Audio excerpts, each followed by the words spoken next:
Hi, everybody. Welcome into the gardens here at WBZ Studios in Alston. We've been getting so many questions from all of you in the midst of this drought about how to take care of your gardens and your lawns. And as it turns out, we have a resident expert, our own Mr. Green Thumb, Dave Epstein here of Growing Wisdom, to talk to us about some of these concerns and questions that you have. So let's just start right away with, we've got moderate drought in most of the area at this point. It could get worse as we go into August.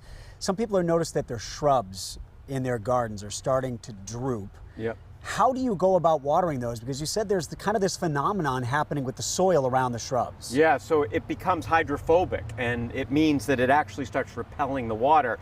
I think one of the things we've noticed over the past few years, we got into the pandemic, and folks started gardening that maybe weren't spending as much time in their homes, and now here we are, kind of the first drought.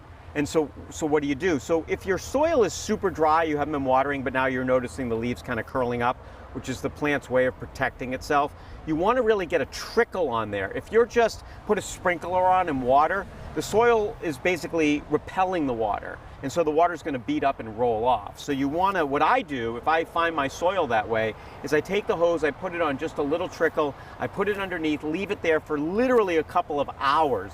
It's just on a trickle, yeah. And it might even put you on, some of us have mist settings on your, you have your sprayer and it says mist. So I'll put it on a mist setting really low to the ground, and that'll just slowly let the water go onto the soil, and eventually the soil moistens up, and then it starts being able to absorb the water.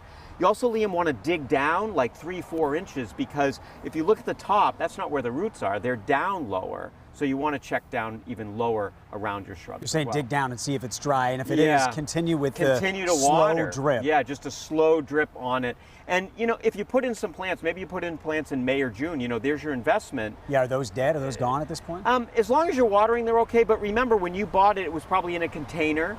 And so you pop it out, you put it in the ground. The roots aren't growing out very far from the plant yet. So you want to water tight to the base of the plant or the stalk of the plant, the center of it. If you're watering way far away, the roots aren't out there. So try to make sure you're watering where the roots are on your plants. That's watering the garden. What do you recommend with the lawn? If you drive around, everyone's lawn is turning brown at this point, unless they have irrigation, some sort of a sprinkler system that is automated.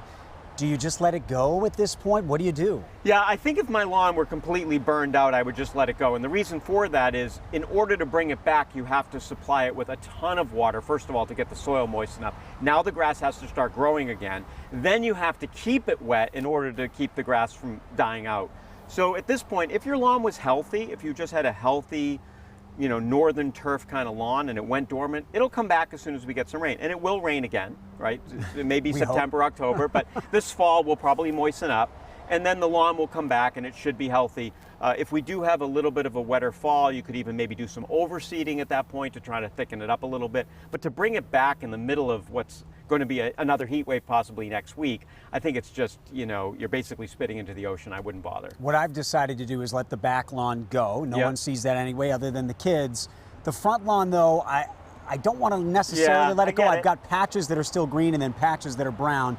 If I'm going to decide, no, I do want to devote myself to this lawn and keep it green, what's the best schedule and approach to keeping it wet? So put out something to measure the amount of water you're putting onto the lawn. And generally a lawn wants about 1 inch of water a week, depending on your soil. But let's assume it's just a well-drained, typical lawn, part sun to mostly sun.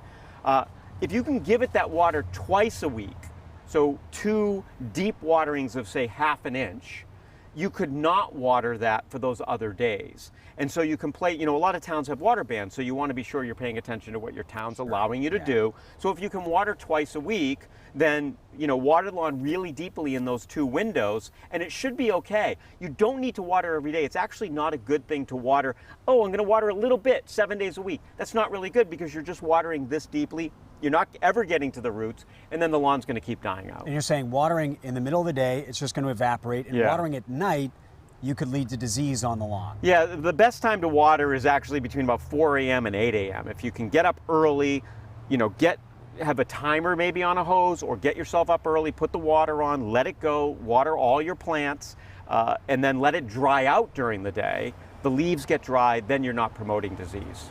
Is there anything good coming from this drought? What's that little nugget of hope that we can have in the midst of this? Yeah, you know, it's. I spoke with one of the guys that runs Valenti Farms here in Needham, and Dave was telling me yesterday, he's like, I would rather have this year than last year. And the reason for that is things like tomatoes and peppers and eggplants, there's no disease on them right now. Last year was horrible, right? We had all that rain, anywhere from 8 to 12 inches of rain in 1 month. And so we had funguses, and everybody was just dealing with drowned soil, and the tomatoes didn't even taste good because there was so much water. This is going to be like a fine year for wine with grapes, right?